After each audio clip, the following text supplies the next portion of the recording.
हर महादेव।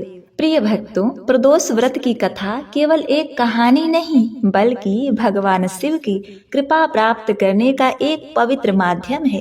शिव जी जो महादेव हैं, उनके बिना जीवन अधूरा है। दुखों से घिरे इस संसार में उनकी पूजा ही वह मार्ग है जो हर कष्ट को हर लेती है और मनुष्य को शांति प्रदान करती है। जो इस पवित्र कथा का श्रवण नहीं कर पाता वह भोलेनाथ की कृपा से वंचित रह जाता है। भगवान शिव की कृपा से न केवल जीवन के तमाम संकट दूर होते हैं बल्कि भक्त का जीवन सुख समृद्धि से परिपूर्ण हो जाता है। प्रदोष के समय महादेव कैलाश पर्वत पर रजत भवन में इस समय नृत्य करते हैं और देवता उनके गुणों का स्तवन करते हैं। तो करें, अब सुनते हैं यह सुंदर कथा। विदर्भ देश में सत्यरथ नाम से प्रसिद्ध एक राजा थे जो धर्म में तत्पर, सत्य और शील थे। बड़े बड़े शिव भक्तों से प्रेम करने वाले थे। धर्म पूर्वक पृथ्वी का पालन करते हुए उनका बहुत सा समय सुख पूर्वक बीत गया था। तदवंतर किसी समय साल्व देश के राजाओं ने उस राजा की राजधानी पर आक्रमण करके उन्हें चारों ओर से घेर लिया तथा उन शत्रुओं से राजा का बड़ा भयंकर युद्ध हुआ। शत्रुओं के साथ दारुण युद्ध करके उनकी बड़ी भारी सेना नष्ट हो गई। फिर दैव योग से राजा भी शत्रुओं के हाथों मारे गए। उन नरेश के मारे जाने पर मरने से बचे हुए सैनिक वो भय से विह्वल होकर भाग खड़े हुए। उस समय विदर्भ राजा सत्यरथ की महारानी शत्रुओं से घिरी हुई होने पर भी कोई प्रयत्न करके रात के समय अपने नगर से बाहर निकल गई। वे गर्भवती थी, अतः शोक से संतप्त हो भगवान शंकर के चरण कमलों का चिंतन करते हुए वे धीरे धीरे पूर्व दिशा की ओर बहुत दूर चली गईं। सवेरा होने पर रानी ने भगवान शंकर की दया से एक निर्मल सरोवर देखा। उस समय तक वे बहुत दूर का रास्ता तय कर चुकी थी। सरोवर के तट पर आकर वे सुकुमारी रानी एक छायादार वृक्ष के नीचे बैठ गई। भाग्यवश उसी निर्जन स्थान में वृक्ष के नीचे ही रानी ने उत्तम गुणों से युक्त शुभ मुहूर्त में एक दिव्य बालक को जन्म दिया जो सभी शुभ लक्षणों से संपन्न था। दैववश उस बालक की जननी महारानी को बड़े जोर की प्यास लगी। जब वे पानी पीने के लिए उस सरोवर में उतरी, उतने में ही एक बड़े भारी ग्राह ने अर्थात मगरमच्छ ने आकर रानी को अपना ग्रास बना लिया। मगरमच्छ के हाथों रानी मारी गई। अब बालक पैदा होते ही माता पिता से विहीन हो गया और भूख प्यास से पीड़ित हो उस तालाब के किनारे जोर जोर से रोने लगा। इतने में उस पर कृपा करके भगवान महेश्वर वहां आ गए और उस शिशु की रक्षा करने लगे। उन्हीं की प्रेरणा से एक ब्राह्मणी अकस्मात वहां आ गई। वह विधवा थी और घर घर भिक्षा मांगकर जीवन निर्वाह किया करती थी और अपने 1 वर्ष के बालक को गोद में लिए हुए उस तालाब के तट पर पहुंची। उसने एक अनाथ शिशु को वहां रोते हुए अर्थात क्रंदन करते हुए देखा। निर्जन वन में उस बालक को देखकर ब्राह्मणी को बड़ा ही विस्मय हुआ और मन ही मन विचार करने लगी, अहो, यह मुझे इस समय बड़े आश्चर्य की बात दिखाई देती है। यह नवजात शिशु जिसकी नाल भी अभी तक नहीं कटी है, पृथ्वी पर पड़ा हुआ है। इसकी माँ भी नहीं है, पिता आदि दूसरे कोई सहायक भी यहाँ दिखाई नहीं देते। क्या कारण हो गया? ना जाने यह किसका पुत्र है। इसे जानने वाला यहाँ कोई भी नहीं है जिससे इसके जन्म के विषय में पूछ सके। इसे देखकर मेरे हृदय में करुणा उत्पन्न हो गई। मैं इस बालक का अपने पुत्र की भांति पालन पोषण करना चाहती हूँ, परंतु इसके कुल और जन्म आदि का ज्ञान न होने के कारण इसे छूने का साहस नहीं होता। ब्राह्मणी जब इस प्रकार विचार कर रही थी, उसी समय भक्तवत्सल भगवान शंकर ने बड़ी कृपा की। बड़ी बड़ी लीलाएं करने वाले महेश्वर एक सन्यासी का रूप धारण करके वहां आ पहुंचे जहां वह ब्राह्मणी संदेह में पड़ी हुई थी, अर्थात बात को जानना चाहती थी। श्रेष्ठ भिक्षुक का रूप धारण करके आए हुए करुणानिधि शिव शंकर जी ने उससे हंसकर कहा, हे ब्राह्मणी, अपने चित्त में संदेह और खेद को स्थान ना दो। यह बालक परम पवित्र है। तुम इसे अपना ही पुत्र समझो और प्रेम पूर्वक इसका पालन करो। ब्राह्मणी बोली, प्रभु आप मेरे भाग्य से ही यहाँ पधारे हैं, इसमें संदेह नहीं है। मैं आपकी आज्ञा से इस बालक का अपने पुत्र के ही भांति पालन पोषण करूंगी। तथापि मैं विशेष रूप से यह जानना चाहती हूँ कि वास्तव में यह कौन है, किसका पुत्र है, और आप कौन हैं जो इस समय यहाँ पधारे हैं। हे मुनिवर, मेरे मन में बार बार यह बात आती है कि आप करुणा सिंधु शिव ही हैं, और यह बालक पूर्व जन्म में आपका भक्त रहा है।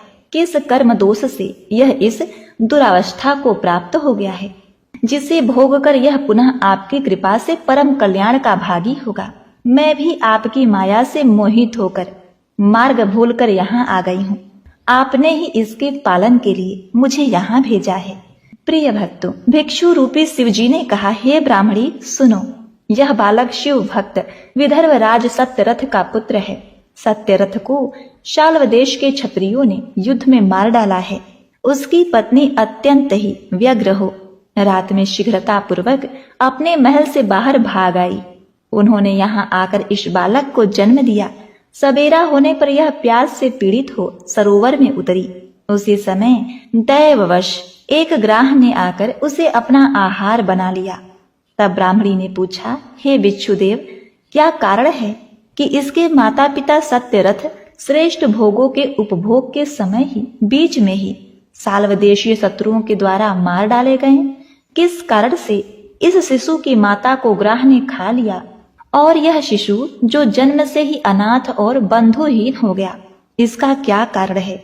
मेरा अपना पुत्र भी अत्यंत दरिद्र एवं भिक्षुक क्यों हुआ, तथा मेरे इन दोनों पुत्रों को भविष्य में कैसे सुख प्राप्त होगा? तब भिक्षुक रूपी शिवजी ने कहा, इस राजकुमार के पिता विदर्भराज पूर्व काल में पांड्य देश के श्रेष्ठ राजा थे। वे सभी धर्मों के ज्ञाता थे और संपूर्ण पृथ्वी का धर्म पूर्वक पालन करते थे। एक दिन प्रदोष काल में राजा भगवान शंकर का पूजन कर रहे थे और बड़ी भक्ति से त्रिलोकीनाथ महादेव की आराधना में संलग्न थे। उसी समय नगर में सब ओर बड़ा भारी कोलाहल मचा। उस उत्कृष्ट शब्द को सुनकर राजा ने बीच में ही भगवान शंकर की पूजा छोड़ दी और नगर में क्षोभ फैलने की आशंका से राजभवन से बाहर निकल गए। उसी समय भगवान का महाबली मंत्री शत्रु को पकड़कर उनके सामने ले आया। वह शत्रु पांड्य राजा का ही सामंत था। उसे देखकर राजा ने क्रोधपूर्वक उसका मस्तक कटवा दिया। शिव पूजा छोड़कर नियम को समाप्त किए बिना ही राजा ने रात में भोजन भी कर लिया। इसी प्रकार राजकुमार भी प्रदोष काल में शिव जी की पूजा किए बिना ही भोजन करके सो गया। वही राजा दूसरे जन्म में विदर्भराज हुआ था। शिव की पूजा में विघ्न होने के कारण शत्रुओं ने उसको सुख भोग के बीच में ही मार डाला। पूर्व जन्म में जो उसका पुत्र था वही इस जन्म में भी हुआ है। शिव जी की पूजा का उल्लंघन करने के कारण यह दरिद्रता को प्राप्त हुआ। इसकी माता ने पूर्व जन्म में छल से अपने सौत को मार डाला था। उस महापाप के कारण ही इस जन्म में ग्राह के द्वारा मारी गई। ब्राह्मणी, यह तुम्हारा पुत्र पूर्व जन्म में उत्तम ब्राह्मण था। इसने सारी आयु केवल दान लेने में ही बिताई, यज्ञ आदि सत्कर्म नहीं किए, इसीलिए यह दरिद्रता को प्राप्त हुआ। उस दोष के निवारण करने के लिए अब तुम भगवान शंकर की शरण में जाओ।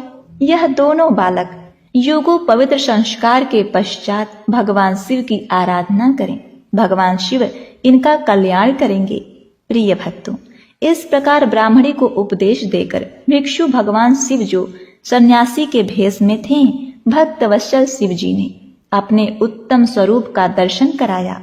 उन्हें साक्षात शिव जानकर ब्राह्मणी ने प्रणाम किया और प्रेम से गदगद वाणी द्वारा उनकी स्तुति की।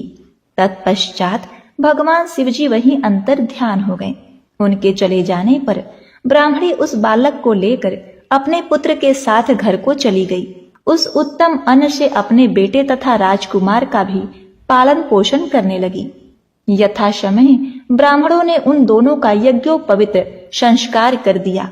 वे दोनों शिव की पूजा में तत्पर रहते हुए घर पर ही बड़े हुए। सांडल्य मुनि के उपदेश से नियम परायण हो वे दोनों शुभ व्रत करके प्रदोष काल में शंकर जी की पूजा करते थे। एक दिन ब्राह्मण कुमार राजकुमार को साथ लिए बिना ही नदी में स्नान करने के लिए गया। वहां उसे धन से भरा हुआ एक सुंदर कलश मिला। इस प्रकार भगवान शंकर की पूजा करते हुए उन दोनों कुमारों का उसी घर में 1 वर्ष बीत गया। तत्पश्चात एक दिन राजकुमार उस ब्राह्मण कुमार के साथ वन में गया। वहां अकस्मात एक गंधर्व कन्या आ गई। उसके पिता ने वह कन्या राजकुमार को दे दी। गंधर्व कन्या से विवाह करके राजकुमार बिना कष्ट के राज भोगने लगे। जिस ब्राह्मण पत्नी ने पहले अपने पुत्र की भांति उसका पालन पोषण किया था वही उस समय राजमाता हुई और वह ब्राह्मण कुमार उसका भाई हुआ और वह राजकुमार राजा हुआ जिसका नाम धर्मगुप्त था।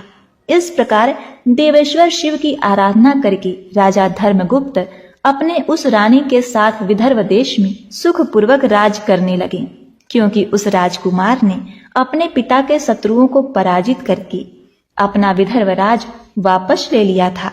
अतः जो कोई भगवान शिव के इस महात्म को बड़े प्रेम भाव से सुनता है वह भगवान शिव के धाम में जाता है।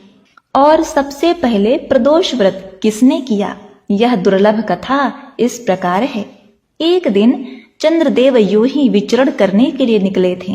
तब उनकी नजर राजा दक्ष की बड़ी पुत्री रोहिणी पर पड़ी। उनको देखते ही चंद्रमा का मन रोहिणी पर आसक्त हो गया। दूसरी ओर चंद्रमा के तेज व सुंदरता को देखकर वहां खड़ी राजा दक्ष की 27 कन्याओं का मन भी उन पर आ गया। जब चंद्रदेव को भी इस बात का ज्ञान हुआ कि रोहिणी व उसकी अन्य बहनें भी उससे प्रेम में आसक्त हो गई हैं, तो बिना देरी किए राजा दक्ष के पास गए और उनकी 27 कन्याओं से विवाह का प्रस्ताव उनके सामने रख दिया।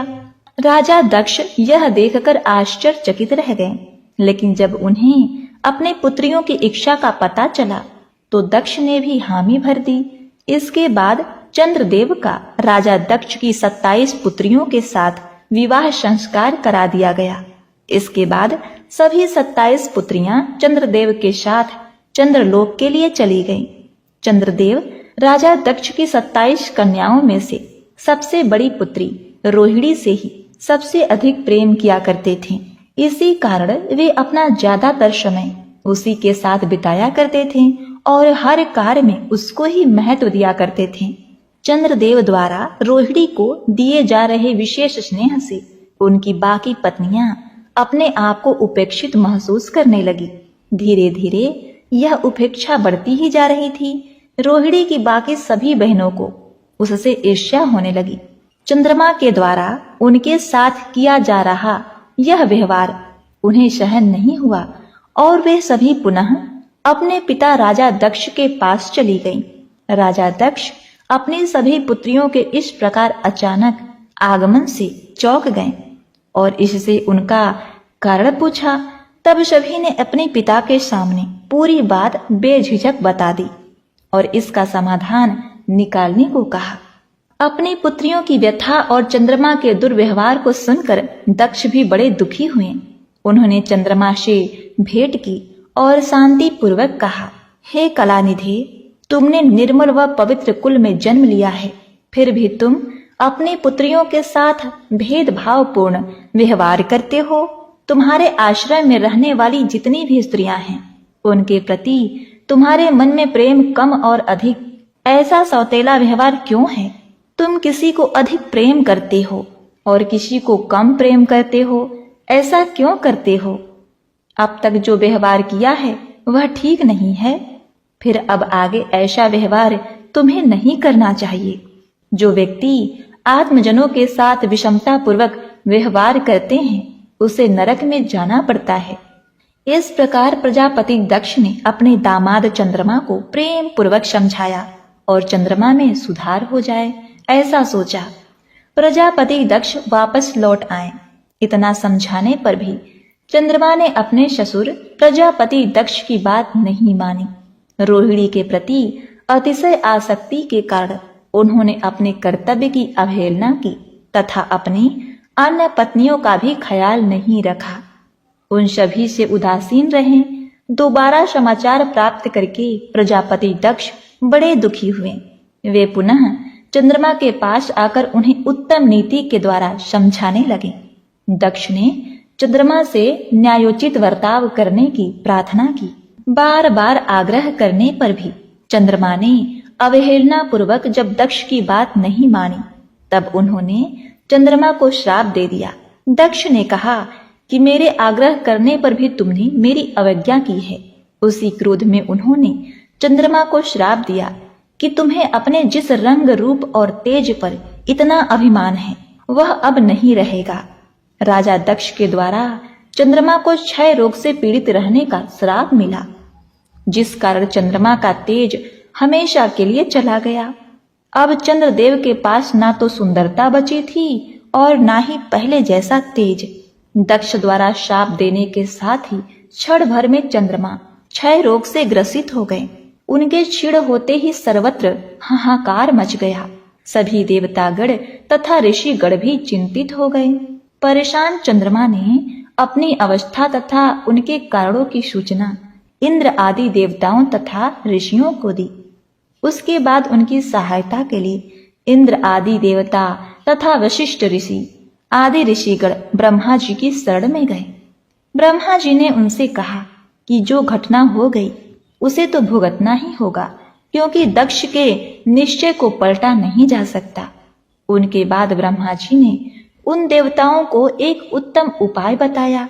ब्रह्मा जी ने कहा, चंद्रमा देवताओं के साथ कल्याण कारक शुभ प्रभास क्षेत्र में जाए, जहां पर विधि पूर्वक शुभ मृत्युंजय मंत्र का अनुष्ठान करते हुए श्रद्धा पूर्वक भगवान शिव की आराधना करें। अपने सामने शिवलिंग की स्थापना करके प्रतिदिन कठिन तपस्या करें। इनकी आराधना और तपस्या से जब भगवान भोलेनाथ प्रसन्न हो जाएंगे तो इन्हें क्षय रोग से मुक्त कर देंगे। पितामह ब्रह्मा की आज्ञा को स्वीकार करके देवताओं और ऋषियों के संरक्षण में चंद्रमा देव मंडल सहित प्रभास क्षेत्र में पहुंच गए। वहां पर चंद्रदेव ने मृत्युंजय भगवान शिव शंकर की अर्चना, वंदना और अनुष्ठान प्रारंभ कर दिया। वे मृत्युंजय मंत्र का जप तथा भगवान शिव की उपासना में तल्लीन हो गए।